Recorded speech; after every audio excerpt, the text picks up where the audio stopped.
দেশের আরো কিছু খবর নিয়ে desk report.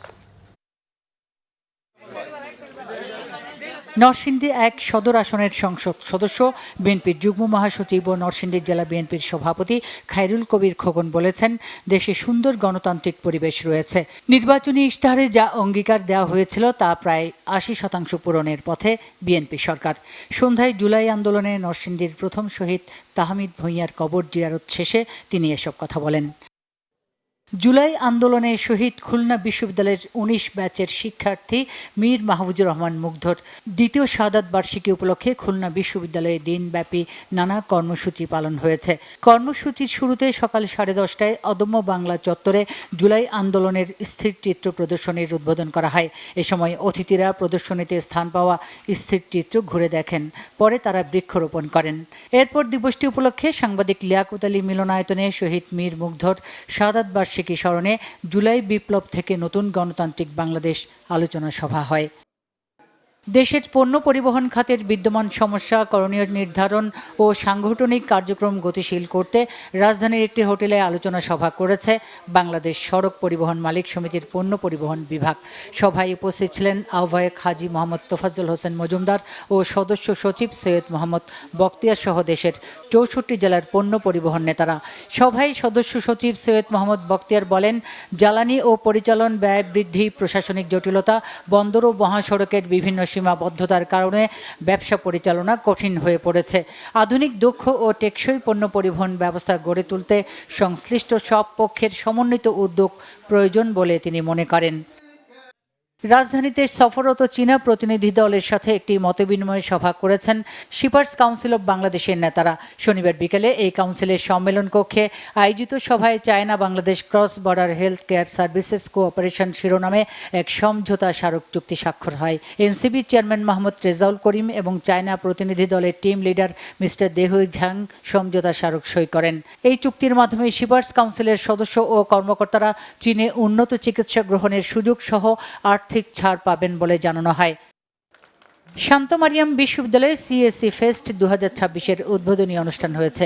Shanto Mariam university of creative টেকনোলজির computer science and information technology বিভাগের উদ্যোগে সকালে বর্ণাঢ্য উদ্বোধনী অনুষ্ঠানের মাধ্যমে দিনব্যাপী এই প্রযুক্তি উৎসবের কার্যক্রম শুরু হয়। বিশ্ববিদ্যালয়ের স্থায়ী ক্যাম্পাসে বার্ষিক প্রযুক্তি উৎসব সিএসসি ফেস্ট ২০২৬-এ দেশের ৪৫টি বিশ্ববিদ্যালয় ও কলেজ থেকে ৫০০-র বেশি শিক্ষার্থী অংশ নেন। প্রধান অতিথি ছিলেন কম্পিউটার বিজ্ঞানী এবং ব্রাক ইউনিভার্সিটির কম্পিউটার সায়েন্স বিভাগের অধ্যাপক ডক্টর মোহাম্মদ কায়েক ওভাত। প্রযুক্তিতে স্বনির্ভরতা বাড়িয়ে নিজেদের উদ্ভাবনের মাধ্যমে নতুন প্রতিষ্ঠান গড়ে তোলার কথা বলেন তিনি। পরে সমাপনী ও পুরস্কার বিতরণী অনুষ্ঠানের মাধ্যমে উৎসবের সমাপ্তি ঘটে। বাংলাদেশ জাতীয় ফুটবল দলের অধিনায়ক জামাল ভূঁইয়াকে নিয়ে পার্ক এভিনিউ আয়োজন করল exclusive semifinal football screening. Park Avenue তাদের স্পে অন সেলিব্রেশন অন ক্যাম্পেইনের অংশ হিসেবে ঢাকার তেজগাঁওয়ের অলকি ভেন্যুতে এই এক্সক্লুসিভ সেমিফাইনাল ফুটবল স্ক্রিনিংয়ের আয়োজন করে। এই বিশেষ আয়োজনে অংশ নেন ক্যাম্পেইনের সৌভাগ্যবান বিজয়ীরা, যা তাদের জন্য হয়ে ওঠে এক অনন্য অভিজ্ঞতা। অধিনায়ক জামাল ভূঁইয়া উপস্থিত থেকে বিজয়ীদের সঙ্গে সময় কাটান, ভক্তদের সঙ্গে ছবি তোলেন এবং সবার সাথে মতবিনিময় করেন।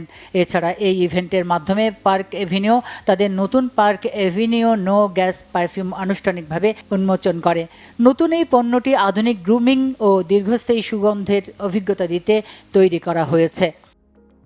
প্রধানমন্ত্রী ঘোষিত দেশব্যাপী বৃক্ষরোপণ কর্মসূচির ধারাবাহিকতায় ঢাকা মহানগর উত্তর বিএনপির যুগ্ম আহ্বায়ক মোহাম্মদ আফাজ উদ্দিনের নেতৃত্বে রাজধানীর উত্তরায় বৃক্ষরোপণ কর্মসূচি পালন করা হয়েছে। উত্তরা হাউস বিল্ডিং থেকে শুরু করে জমজম টাওয়ার পর্যন্ত সড়কের দুই পাশে প্রায় ৩০০টি বিভিন্ন প্রজাতির ফলজ, বনজ ও ওষুধি গাছের চারা রোপণ করা হয়।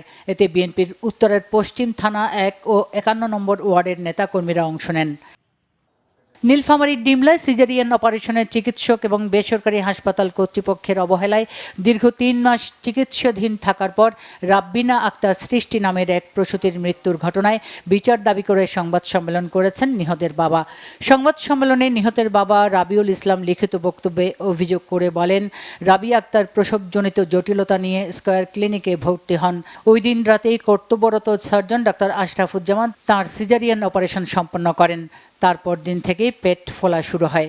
চিকিৎসাধীন অবস্থায় ৩ মাস পর মারা যায় রাব্বিনা। কুড়িগ্রামের চিলমারিতে ব্রহ্মপুত্র নদের অব্যাহত ভাঙন থেকে উপজেলা রক্ষার দাবিতে মানববন্ধন ও সমাবেশ হয়েছে। শনিবার বিশালপাড়া নদী ভাঙন এলাকায় আয়োজিত এই কর্মসূচিতে সহস্রাধিক ক্ষতিগ্রস্ত মানুষ অংশ নেন। সমাবেশে বক্তারা দ্রুত নদী ভাঙন প্রতিরোধে স্থায়ী ব্যবস্থা, ক্ষতিগ্রস্ত পরিবারের পুনর্বাসন এবং পৃথক চর বিষয়ক মন্ত্রণালয় গঠনের দাবি জানান। জেলা চর উন্নয়ন ও বাস্তবায়ন পরিষদের সভাপতি অধ্যাপক শফিকুল ইসলাম বেবু নদী ভাঙন রোধে দীর্ঘমেয়াদী পরিকল্পনা ও ক্ষতিগ্রস্তদের জন্য কার্যকর পুনর্বাসনের আহ্বান জানান। উৎসব মুখর পরিবেশে বাংলাদেশ ফিজিওথেরাপি অ্যাসোসিয়েশনের নবম কার্যনির্বাহী পরিষদ নির্বাচন হয়েছে। এতে ডক্টর মোহাম্মদ আনোয়ার হোসেন সভাপতি এবং ডক্টর ফিরোজ কবির সাধারণ সম্পাদক নির্বাচিত হন। সাভারে সিআরপি ক্যাম্পাসে অনুষ্ঠিত এই নির্বাচনে সারা দেশ থেকে এসে ভোটাররা তাদের ভোট দেন। কোষাধ্যক্ষ হয়েছেন ডাক্তার আমিনুল ইসলাম এবং ডাক্তার ওমর ফারুক প্রচার সম্পাদক নির্বাচিত হন। Bangla vision news desk.